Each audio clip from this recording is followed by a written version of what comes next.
요한복음 4장 4절부터 14절 함께 읽도록 하겠습니다. 요한복음 4장 4절부터 14절입니다. 제가 4절부터 13절까지 읽고 14절 함께 읽도록 하겠습니다. 갈릴리로 들어가려면 사마리아 지방을 거쳐야만 했습니다. 그리하여 예수께서는 사마리아의 수가라는 마을로 들어가셨습니다.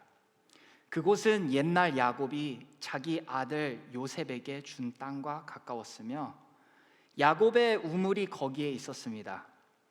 여행으로 피곤해진 예수께서는 그 우물 곁에 앉으셨습니다.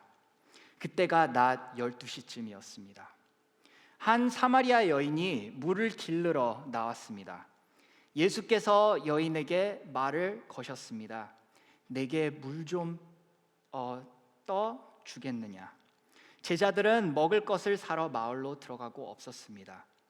사마리아 여인이 예수께 말했습니다. 당신은 유대 사람이고 저는 사마리아 여자인데 어떻게 제게 물을 달라고 하십니까? 당시 유대 사람들은 사마리아 사람과는 상대도 하지 않았기 때문입니다. 예수께서 여인에게 대답하셨습니다. 내가 하나님의 선물을 알고 또 물을 달라고 하는 사람이 누구인지 알았다면 도리어 내가 그에게 부탁했을 것이고 그가 내게 생수를 주었을 것이다. 여인이 예수께 말했습니다. 선생님께는 두레박도 없고 이 우물은 깊은데 선생님께서는 어디에서 생수를 구한단 말입니까? 선생님이 우리 조상 야곱보다 더 크신 분이십니까? 야곱은 우리에게 이 우물을 주었고 그와 그의 아들들과 가축들과 다 여기에서 물을 마시지 않았습니까? 예수께서 대답하셨습니다. 이 물을 마시는 사람마다 다시 목마를 것이다. 14절 함께 읽도록 하겠습니다. 그러나 내가 주는 물은 마시는 사람은 영원히 목마르지 않을 것이다. 내가 주는 물은 그 사람 안에서 계속 솟아올라 영생에 이르게 하는 샘물이 될 것이다. 아멘. 함께 기도하겠습니다. 하나님 아버지, 주님의 말씀을 주님께서 말씀하시는 그대로 받기 원합니다. 저희의 마음을 겸손케 하시고 이 시간 성령님을 통해 저희의 마음을 타오르게끔 주님께서 사로만져 주시옵고 저희가 주님 앞에 겸손히 나아가 섰을 때 주님의 말씀 가운데 다시 세워질 수 있는 귀한 역사의 시간 될 수 있도록 다시 한번 기도드리오니 주님께서 이 시간 말씀해 주시옵고 가르쳐 주시옵고 다져 주시옵고 이 시간 주님께서 움직여 주셔서 저희 삶이 주님 안에서 다시 만들어져 나가고 다시 세워지는 귀한 시간이 될 수 있도록 축복하여 주시고 함께하여 주시옵소서. 이 모든 시간 주님께 올려드리오며 우리 구주 예수 그리스도 이름 받들어 간절히 기도드렸습니다. 아멘. 모두 앉아주시기 바랍니다.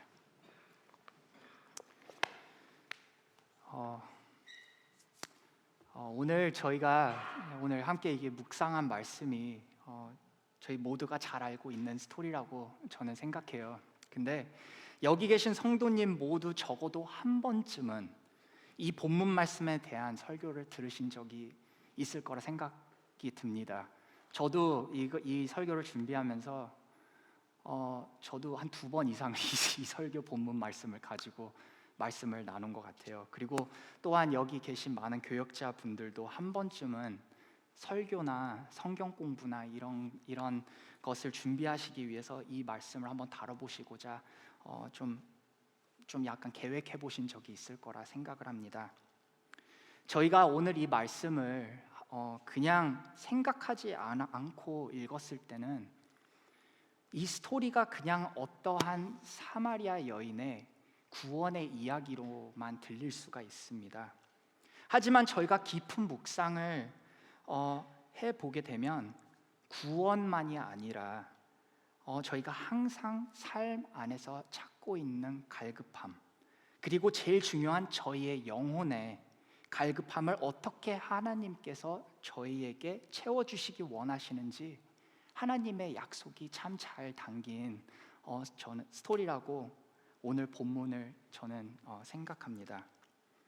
오늘 여기 계신 사랑하는 여러분과 함께 하나님의 말씀을 들여다보고 묵상하며 오늘 이 두 가지 질문을 자신에게 여쭤보실 수 있으면 좋겠습니다. 첫 번째 질문은 나는 어떠한 갈급함을 가지고 사는가? 그것이 첫 번째 질문입니다. 그리고 두 번째는 이 오늘 설교와 말씀 나누는 거, 이 시간을 같이 나누고 나서 끝에 가서 이 질문을 여쭤보실 수 있으면 좋겠습니다. 나는 하나님이 선물로 주시고자 하는 이 약속을 어떻게 이해하고 믿고 있는가? 이 두 질문을 가지고 오늘 말씀을 함께 묵상할 수 있으면 너무 좋겠습니다. 오늘 말씀을 함께 다시 보도록 하겠습니다. 4절부터 보도록 하겠습니다. 갈릴리로 들어가려면 사마리아 지방을 거쳐야만 했습니다. 그리하여 예수께서는 사마리아의 수가라는 마을로 들어가셨습니다. 그곳은 옛날 야곱이 자기 아들 요셉에게 준 땅과 가까웠으며 야곱의 우물이 거기에 있었습니다. 여행으로 피곤해진 예수께서는 그 우물 곁에 앉으셨습니다. 그때가 낮 12시쯤이었습니다. 4절에 나와 있듯이 저희가 예수님께서 유대에서 갈릴리로 가시려면 사마리아 지방을 거쳐 가야 한다고 오늘 말씀은 나눠주고 있습니다. 지금 잠깐 지도를 보실 텐데 만약에 제가 지리를 잘 몰라서 저도 이게 사마리아 땅이 어디고 뭐 이런 거를 조금 보게 되었는데 저기 보시면은 주데아라고 써 있고 사마리아 그리고 갈릴리가 바로 위에 있어요. 근데 예수님께서는 지금 유대 땅 그 바로 아래쪽에서 갈릴리로 가시려고 가로질러 가시는 것입니다. 근데 저기 보시면 이제 시커라고 저기 바로 중간에 파란 중간쯤에 이제 예수님이 거기에 이제 그 야곱의 우물이 있다는 그 장소에 예수님께서 거길 가셔서 오늘 사마리아 여인을 만나시는 건데 지리상 유대 땅에서 갈릴리로 가는 것이 사마리아 땅을 걸쳐가는 것이 맞다고 지금 모두가 보실 수 있으실 것입니다.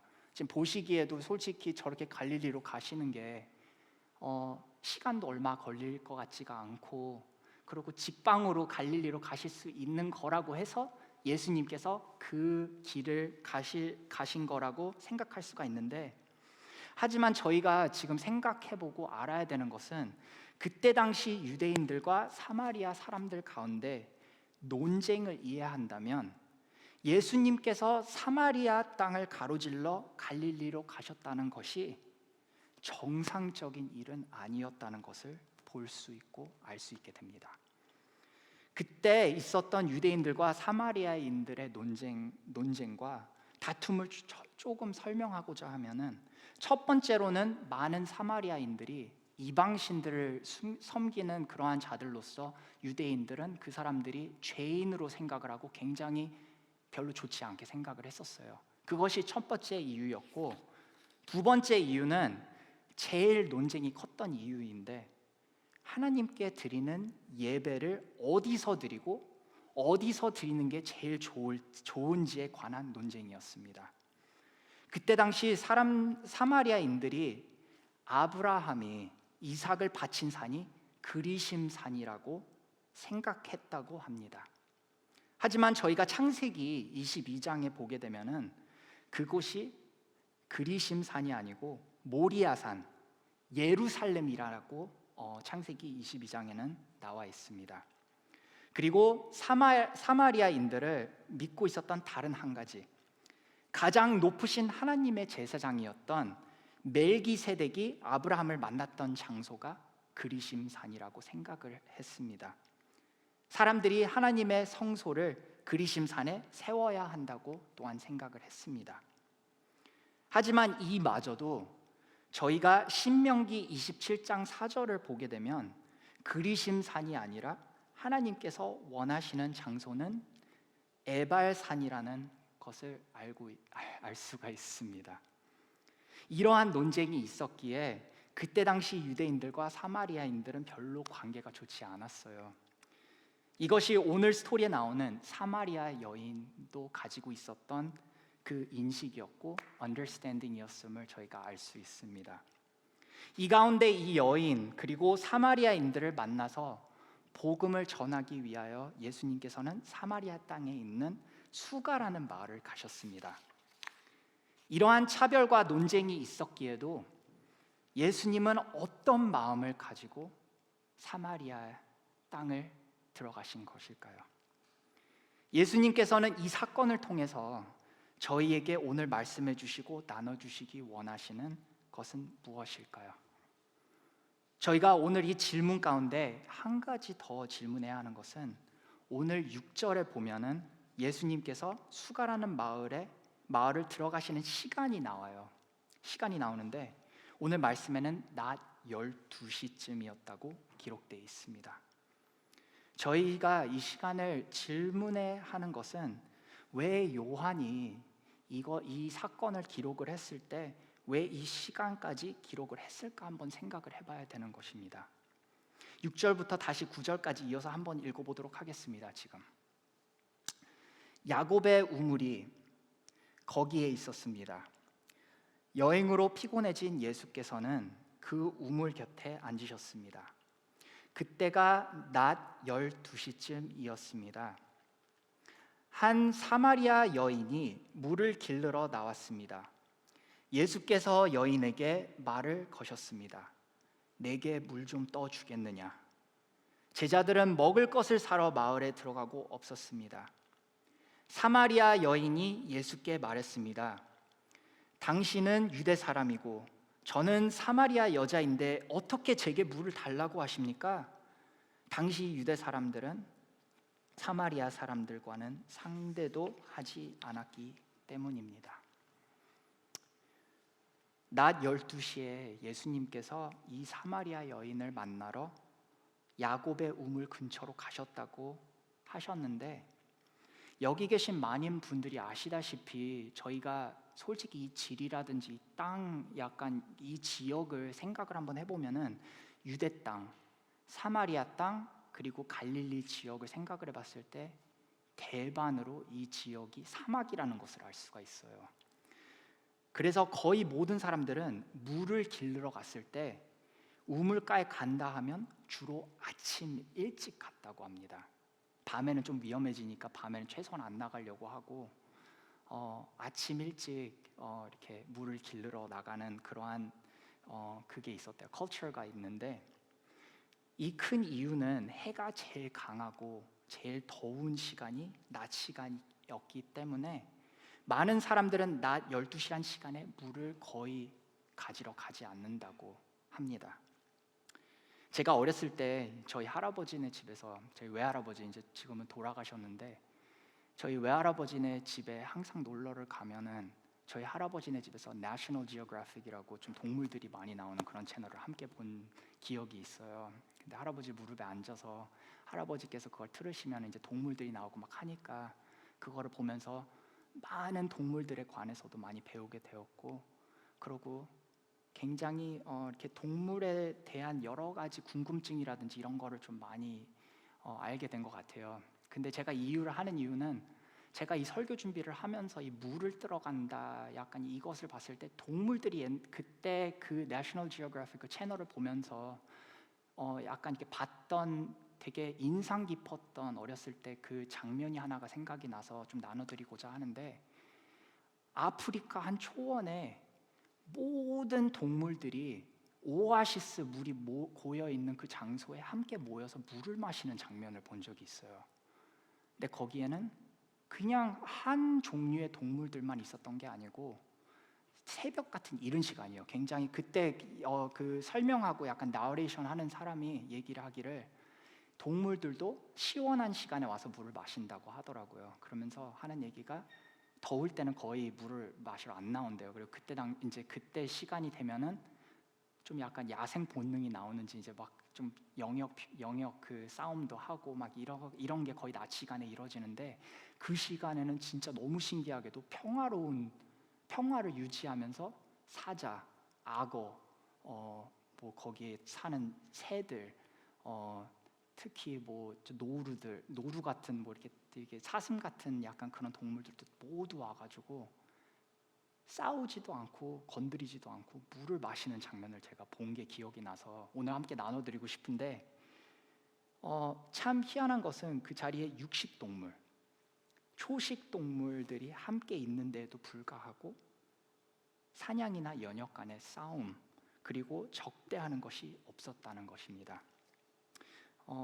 이것을 기억했을 때 동물들마저도 낮에는 자기네들끼리 사냥을 하고 싸우지만 이 이른 아침 물을 마실 수 있는 시간에 평화를 유지하는구나 좀 생각이 들었어요. 그래서 갑자기 그게 생각이 나서 좀 나눠드리고 싶었는데, 참 희한하게 이 12시라는 이 시간을 저희가 생각을 해봤을 때는 이게 보통 심상치 않은 시간이라는 것을 저희가 알 수 있는 것을 오늘 말씀을 통해서도 볼 수가 있습니다.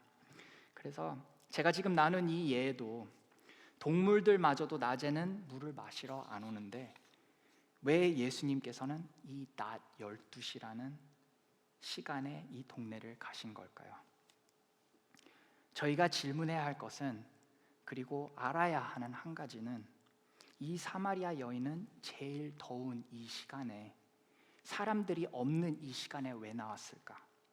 그리고 이것을 질문해야 하고, 그리고 알아야 하는 것은 예수님께서 그냥 사마리아 땅을 걸쳐 가셔야 하셔서 가신 것이 아니라 하나님의 뜻이 있고 계획이 있으셔서 가셨다는 것을 알고 있어야 합니다.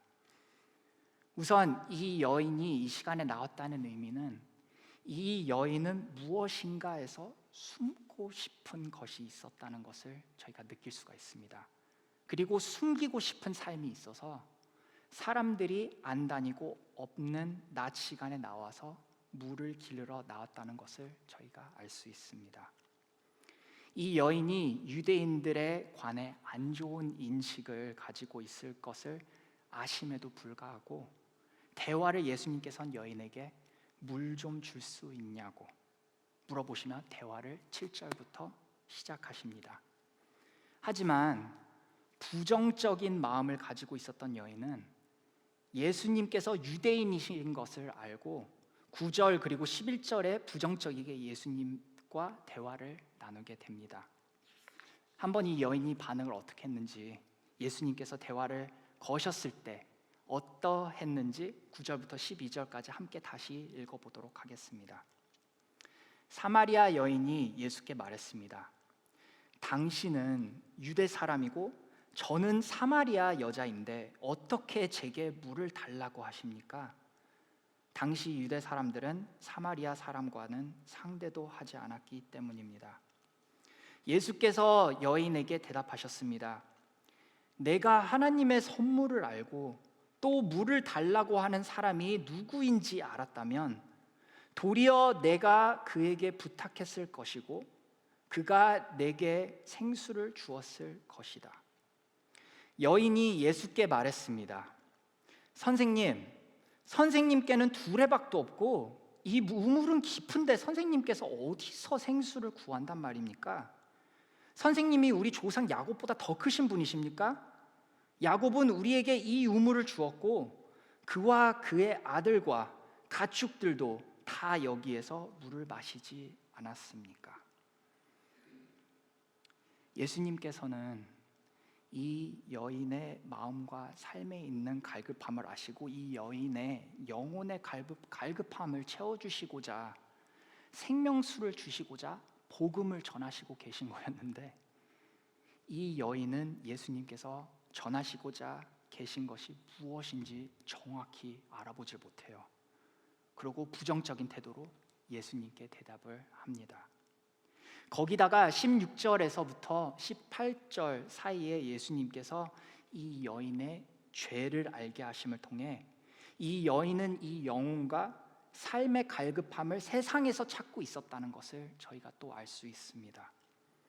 한번 같이 16절부터 18절까지 읽어보도록 하겠습니다. 예수께서 여인에게 말씀하셨습니다. 가서 내 남편을 불러오너라. 여인이 예수께 대답했습니다. 저는 남편이 없습니다. 예수께서 여인에게 말씀하셨습니다. 내가 남편이 없다고 한 말이 맞다. 실은 전에 내게 남편이 5이나 있었고 지금 함께 사는 남자도 내 남편이 아니니 내가 지금 한 말이 맞구나.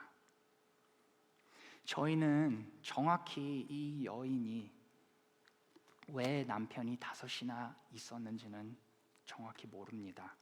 하지만 현재 살고 있는 남자가 남편이 아님에도 불구하고 같이 동거하며 살고 있다는 의미가 세상 안에서 무엇인가를 찾고 살지 않았을까 저는 한번 생각을 해봤습니다. 또한 이 여인이 이러한 삶을 살고 세상 안에서 갈급함을 채우고자 했어도 전혀 믿음이 없었던 사람은 아니라는 것을 저희는 25절을 읽어보면 알 수 있습니다. 이 여인은 얘기하기로는 자신도 그리스도라고 하는 메시아를 기다리고 있다고 얘기합니다. 메시아와 곧 올 그리스도에 대해 알면서도 왜 이 여인은 이러한 삶을 계속 살고 있었던 것일까요? 저는 이것을 우리가 하나님 안에서만 온전히 채울 수 있는, 찾을 수 있는 정체성 때문이지 않을까 한번 생각을 해봅니다. 우리가 하나님 안에서 구원받고 새 생명을 얻고 하나님의 자녀로서 속함을 받고 성령을 받아 하나님과 함께 동행하는 삶을 살 수 있다는 것을 알았다면 이 여인도 이러한 삶을 살지 않았을까, 살고 싶지 않았을까 생각을 해봅니다. 저희도 마찬가지지 않을까요? 하나님을 믿는다고 고백하고 할 수 있는 거는 다 해보지만 막상 삶 안에서 내려야 되는 큰 결정들이나 저희 자녀들 간의 문제들 등등 그 시간들 가운데 하나님을 믿고 나가기보다는 저희 생각대로 할 때가 많지 않은가 생각합니다. 하지만 하나님께서는 오늘 말씀을 통해 나눠주시는 것은 저희에게 약속하시고 걱정하지 말라고 얘기해 주십니다. 13절부터 14절까지 다시 함께 읽겠습니다. 예수께서 대답하셨습니다. 이 물을 마시는 사람마다 다시 목마를 것이다. 그러나 내가 주는 물을 마시는 사람은 영원히 목마르지 않을 것이다. 내가 주는 물은 그 사람 안에서 계속 솟아올라 영생에 이르게 하는 샘물이 될 것이다. 이 여인의 연약함을 아시면서도 예수님께서는 사랑과 자비 그리고 은혜 가운데 이 여인의 영혼의 갈급함을 채워줄 수 있는 생명수에 관해 나눠주십니다. 저희 영혼은 이 모든 세상에서 주고자 하는 그 것들로 절대로 채워질 수가 없습니다. 하나님께서는 저희에게 약속으로 주시는 영생의 생명수는 온전히 예수 그리스도를 통해 받은 성령님을 통해서만 그것이 채워질 수 있고 그 생명수, 그 목마른 갈급함을 채워줄 수 있는 그 생명수를 성령님을 통해서 받을 수 있다는 것을 모두 아시고 믿으시기 바랍니다. 하나님께서는 이 갈급함을 채워주시고 저희의 삶을 하나님과 함께 동행함으로 축복해 주시기 원하시는 것입니다. 저희 어머니께서 지난주 주일 설교 준비를 하면서 저한테 한 가지 질문을 이렇게 던지신 것이 있어요. 근데 오늘 사랑하는 저희 가족 모두에게도 이 질문을 마지막으로 물어보고 오늘 이 설교를 조금 이렇게 마무리하기 원합니다. 근데 혹시 지금 삶 안에서 어떠한 갈급함이 있으신가요? 아까 제가 여쭤봤듯이 그 첫 번째 질문, 어떠한 갈급함을 가지고 살고 계신가요? 만약 그것이 온전히 하나님만을 갈급하는 갈급함이 아니라고 하면 이 시간 함께 기도할 때 하나님을 더욱더 붙잡으시고 하나님만을 더욱더 갈급하게 저희가 찾고 하나님만을 더욱더 갈급한 삶을 살게끔 해달라고 저희가 함께 오늘 기도했으면 좋겠습니다. 이 설교를 마치기 전에 예수님께서 비유를 통해 나눠주신 하나님의 약속을 나누고 오늘 이 시간을 마치기 원합니다. 이 말씀은 누가복음 11장 9절에서 13절에서 예수님께서 말씀하신 것입니다. 함께 읽도록 하겠습니다. 그러므로 내가 너희에게 말한다. 구하라. 그러면 너희에게 주실 것이다. 찾으라. 그리하면 너희가 찾을 것이다. 문을 두드리라. 그러면 너희에게 열릴 것이다. 누구든지 구하는 사람마다 받을 것이요 찾는 사람마다 찾을 것이요 두드리는 사람에게 문이 열릴 것이다. 너희 가운데 어떤 아버지가 아들이 생선을 달라는데 뱀을 줄 사람이 있겠느냐? 또 자녀가 달걀을 달라는데 정갈을 줄 아버지가 있겠느냐? 너희가 악할지라도 너희 자녀에게 좋은 것을 줄 알거든. 하물며 하늘에 계신 너희 아버지께서 구하는 사람에게 성령을 주시지 않겠느냐? 하나님께서는 저희가 세상 안에서 이 목마름만, 세상 안에서의 목마름만 채워주시기 원하시는 것이 아닙니다. 저희 모두의 영혼 가운데, 저희의 갈급함, 많은 순간 가운데 저희가 세상에 있는 것을 찾아서 채워 넣으려고 하는 그 부분, 저희의 정체성에 관한 부분들, 하나님, 저는 누구입니까? 이 세상에 살아가는 저는 누구입니까? 하고 저희가 하나님께 물어보는 그 갈급함, 그것을 영생토록 채워주시기 원하는 그 축복을 주시기 원하시는 것이 하나님의 진정한 마음입니다. 예수님께서 말씀하시고 약속해 주셨듯이 우리 모두 이 갈급함을 가지고 하나님을 더욱더 갈급하면서 삶을 살게 도와주시고 성령 충만케 저희에게 성령을 부어달라고 이 시간 기도하며 나아갔으면 좋겠습니다. 함께 기도하겠습니다.